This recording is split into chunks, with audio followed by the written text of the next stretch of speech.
Hello everyone, welcome to my YouTube channel. आज हम लोग यहाँ पे जैसे मैंने हेडिंग लिखा है use of H R M, इसी के बारे में आज हम लोग जानकारी लेंगे। तो एच आर एम का प्रयोग कब करते हैं और टेंस में जो वर्ब 1 और वर्ब 5 का प्रयोग करते हैं अफर्मेटिव सेंटेंस में, ठीक है, सिंपल प्रेजेंट टेंस में, उसका दूसरा होता है, ठीक है, रूल दूसरा होता है। हम यहाँ पे देखेंगे कि आज एच आर और एम का प्रयोग कब किया जाता है। तो चलिए सबसे पहले मैं आप लोग को डेफिनेशन इसका बता दे रहा हूँ, ठीक है, ताकि जानकारी अच्छे से हो जाए डीपली। तो देखिए यहाँ पे जब वाक्य के अंत में, कहाँ पे, वाक्य के अंत में है, हो, है, ठीक है, या इसमें एक और हो जाता है, ठीक है, या फिर आपका हो, जैसे मैंने लिखा है हो या है, ठीक है, एक और छूट रहा हूं, ठीक है, ये रहा, क्या कर रहा है, हो, है और हूं, ये चार हो रहा है, ठीक है। अब आइए आगे। तो इस तरह से अगर आप देखते हैं तो हम लोग को क्लियर हो जाता है, जो जब वाक्य के अंत में और ये सारे रहे, यानी कि है, हो, है और हूं रहे, ठीक है। तो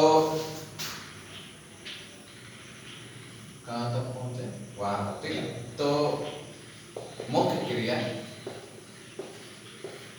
क्रिया के रूप में रहता है तब, ठीक है, तब हम क्या करते हैं, उसका प्रयोग किसका, एच आर एम का प्रयोग करते हैं, ठीक है। तो यहां पे देखें, तब वाक्य के कर्ता के अनुसार, ठीक है, किसके अनुसार, वाक्य के कर्ता के अनुसार क्या करेंगे, एच आर और एम का प्रयोग होता है, ठीक है।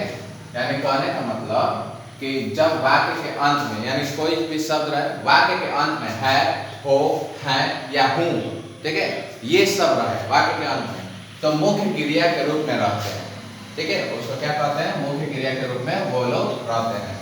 तब वाक्य के कर्ता के अनुसार, किसके अनुसार, सब्जेक्ट के अनुसार, ठीक है, कर्ता क्या हो जाता है, इंग्लिश सब्जेक्ट हो जाता है। तो कर्ता के अनुसार इसमें एच आर और एम का प्रयोग हम लोग करते हैं, ठीक है। अब आइए एग्जाम्पल में। तो एग्जाम्पल में जैसे देखते हैं, मैं गरीब हूं,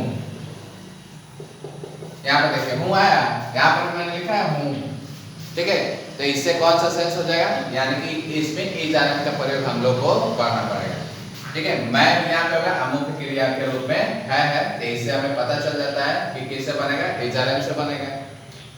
अब भाई मैं का इंग्लिश क्या हो जाता है, आई में हम लोग हमेशा क्या लगाते हैं, एम का प्रयोग करते हैं, किसका, एम का प्रयोग करते हैं। अब ये दोनों तो हो गया। अब गरीब का इंग्लिश क्या हो जाएगा, पुअर, तो यहाँ पे हम लोग पुअर का भी इंग्लिश लिख देंगे, हो गया। तो इस प्रकार से बहुत सारे आप बना सकते हैं, जैसे आप अमीर हो, ठीक है, आप अमीर हो, तो आपका इंग्लिश क्या हो जाएगा, यू लेते हैं। यू में क्या लगता है, हेल्पिंग वर्ब, तो आर लगता है, ठीक है, इतना हो गया। इसको हेल्पिंग वर्ब भी कहते हैं, क्या कहते हैं, हेल्पिंग वर्ब, यानी कि एच आर एम को क्या बोलते हैं, हेल्पिंग वर्ब भी कहते हैं, ठीक है, ये बात याद रखिएगा। अब ये यू हो गया, आर हो गया, यानी कि आप हो गया और हो गया, हो कहाँ है, तो यहाँ पर है, तो इस तरह से हम लोग इसका प्रयोग कर लेंगे। अब यहाँ पर है अमीर, अमीर का इंग्लिश रिच, तो उसका स्पेलिंग लिख दीजिए, रिच, हो गया, बन गया, ठीक है। अब प्रश्न उठता है कि कहाँ पे हम एच लगाएं, कहाँ पे आर लगाएं, कहाँ पे एम लगाएं। तो चलिए हम नेक्स्ट वीडियो में इसका क्लियर कर लेते हैं।